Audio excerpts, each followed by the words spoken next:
Why is someone presumed innocent, and why is there so many similarities with this accused and other gruesome murders and killers?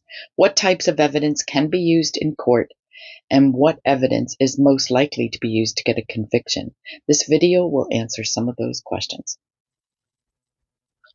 So let me tell you briefly what happened, as this case captured the world's attention, as 4 university students, only a few hours after they had returned home from being out and about with their friends, were brutally stabbed to death. They lived close to the university in a 3-level home at 1122 King Street, USA. And on the 13th of November, between the hours of 3 and 4 a.m., the killer crept into their home as they were sleeping in their beds, when they had little chance to defend themselves. On the 30th of December, 2022, the accused, Bryan Kohberger, was arrested by the FBI. He is, of course, presumed innocent. And if he pleads guilty to the charges, this means the case will go straight to the sentencing phase, like it did with Chris Watts after he pled guilty to killing his pregnant wife and 2 young children. If he pleads not guilty, then a trial will take place, and the district attorney will have to prove, with evidence beyond a reasonable doubt, that he is guilty of 4 counts of first-degree murder. Let me explain why someone is presumed innocent, as you may not know what it actually means legally. Being convicted of a crime is devastating and will have long-lasting consequences on the accused. And if a jury or judge finds that there is a reasonable doubt, an accused person must be given the benefit of that doubt and be cleared of all charges, because the burden of proof has not been met. The accused should not be treated as if they are guilty before they have been convicted by a court of law. So the serial killer Ted Bundy confessed to 28 murders, though he was only sentenced to death for the conviction of 2 college students. What do you think? To me, there's a striking resemblance in the way they look, but looking like someone is not a crime. Let's listen to a short clip about Ted Bundy's character. Before we start the video, I will tell you shortly about who Ted Bundy was.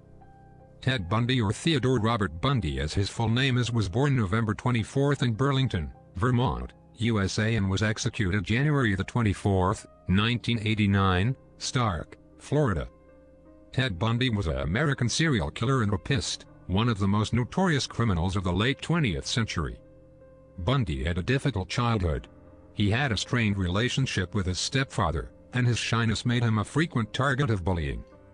Later, however, his intelligence and social skills enabled him to enjoy a successful college career, and he developed a series of apparently normal emotional relationships with women.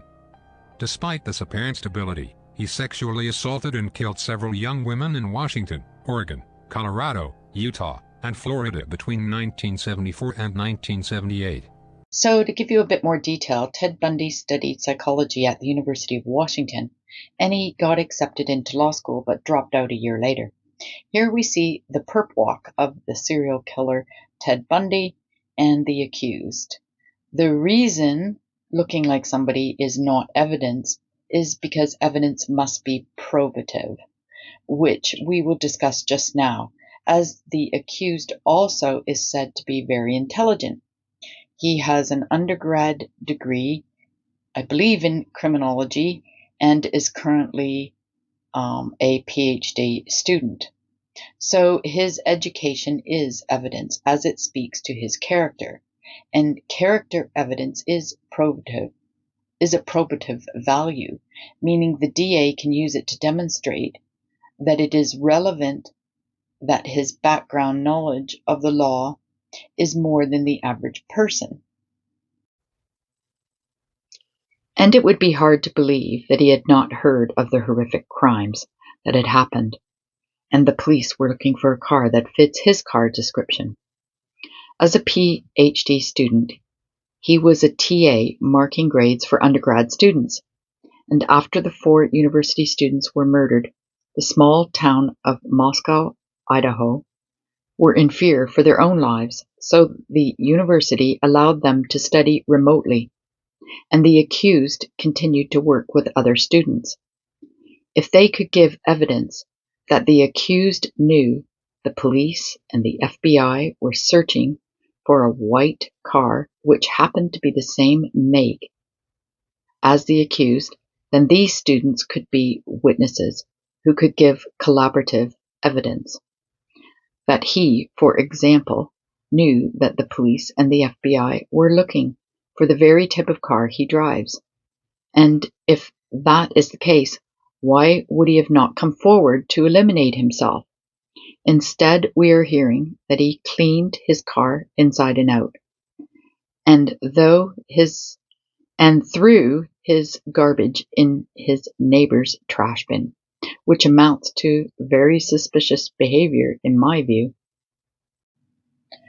But cleaning out a car or throwing out garbage in his neighbor's bin would not directly prove guilt alone. It would be considered circumstantial evidence, and a jury can draw inferences. And if a case is built on circumstantial evidence alone, then the defense can put a submission that there is no case to answer. And what you may not know is the accused studied under Professor Dr. Ramsland, who wrote a book on the BTK killer.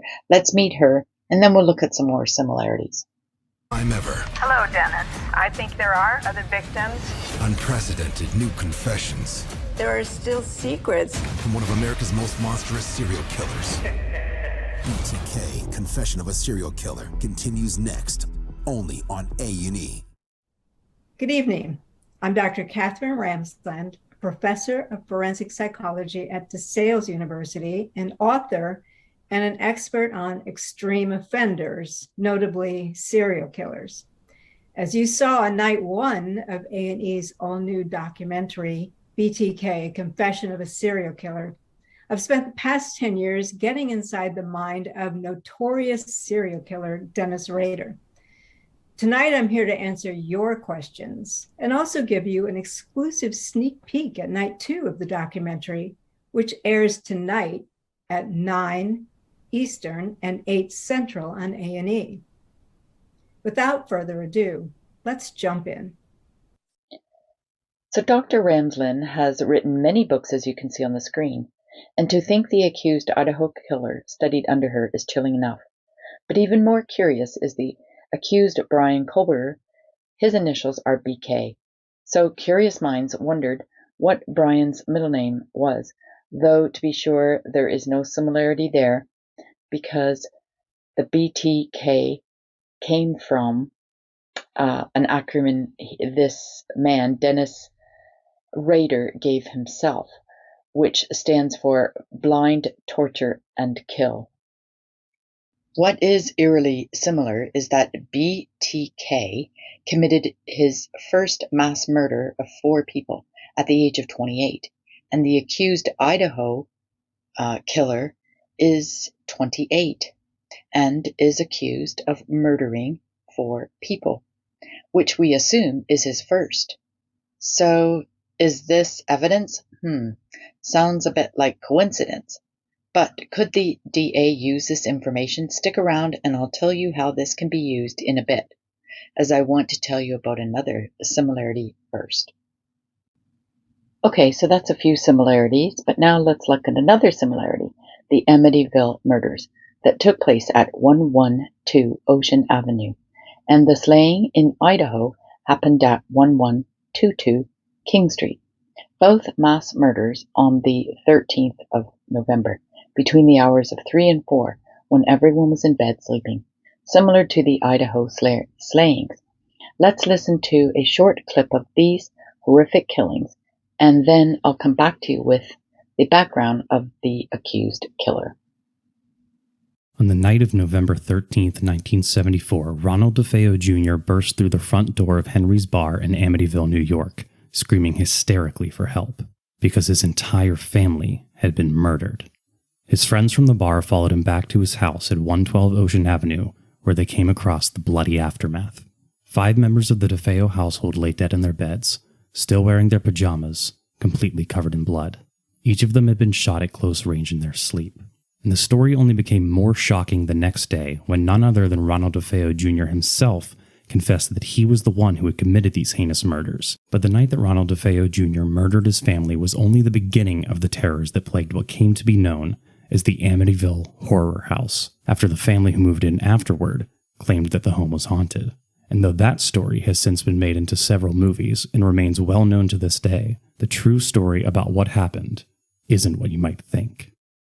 The Defeo household was far from perfect. Ronald Defeo Sr. was an overbearing, domineering, and often abusive patriarch.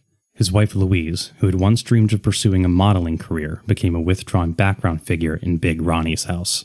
Louise's parents never approved of their daughter's romance with Ronnie and cut ties with the couple until 1951, when they had their first son, Ronald Joseph Defeo Jr.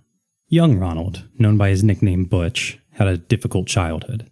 As the firstborn son, his father set high expectations for him, and dealt out especially harsh punishments when they weren't met. Butch was also an extremely overweight child who suffered verbal abuse from other kids at school, calling him names like the Blob, Bucky Beaver, and Pork Chop. Butch wasn't an only child for long, though. In 1956, his sister Dawn was born. Then, in 1961, the Defeos had another child named Allison. Only a year later, they'd had their second son, Mark. But shortly after Mark's birth, Louise decided to leave her husband. To win her back, he expressed his love for Louise by co-writing a song called The Real Thing. Around this time, they had also moved from their cramped Brooklyn apartment into a lavish home in the affluent Long Island community of Amityville, all thanks to Louise's father, who paid for both the house and the life-size portraits of the family that hung inside it. But a new house and a nice community wasn't enough to fix the damage that Butch's troubled childhood had caused him. As a teenager, Butch started to rely heavily on drugs and alcohol to cope. He lost most of his childhood weight, largely due to amphetamines, and regularly got into fights, a trend that only worsened when he started going to the local bars. Friends at school of the accused did say he was overweight when he was younger and bullied at school. And he was also a drug user. But what friends say is called hearsay, and all out-of-court statements are hearsay, regardless of who said them, even if told to the police, and will remain hearsay until the witness comes forward to give oral evidence. Once they give their testimony in court, they can be cross-examined for their truthfulness. Though there are some exceptions to the hearsay rule, and I've done a full video on hearsay evidence, which you can find on my playlist, Depp versus Heard, Case Compared to UK Law. This is a good time to bring in a clip from DutyRon, who was on JBWFLA, on what evidence is likely to be part of the DA's case against the accused. And then I will play a clip from Crime Time with DutyRon and Ed Wallace on how forensic evidence will play a big part of this case, getting a conviction in the United States of America. Do you think, Ron, that this was tip produced? Do you think that DNA evidence or forensic evidence came back and pointed them towards Monroe County, Pennsylvania? What's your inkling here as far as what the break in the case was? Yeah, JB, there's a potential for all aspects of evidence, whether it's by the tip line, whether it was, from interviews and interrogations from local and people from across the country. But, my expertise and my opinion here from an investigative standpoint, I feel that the computer forensics, that's the cell phone data, the, social media accounts and so forth, these girls were very active, and all college students for that matter, are very active on social media. So their social media profiles and so forth, the computer forensics, the forensics from all of the evidence at the scene, combination of that and perhaps tips, but I'd have to lean towards the science. And I said that from the beginning, and I'll continue to say it, that the science and the computer science forensics and also forensics from the crime scene is what ultimately brought them to this perpetrator. Or, a tip led to DNA, and couple that with the fact that the guy was under surveillance for 4 days. He has a white Elantra. Right. Everything is pointing in this direction. Right. Now, could they use familial DNA or genetic DNA or yes? They would have had to submit the sample that was negative in CODIS, and then got to one of these specific genetic companies where law enforcement can use and compare. And maybe there was a family member in this person's family that had done something like this, and that profile was in there. Right. And they found a familial match. Right. And that all will be washed out soon enough. Yeah, we'll get that once the trial commences, if there is a trial.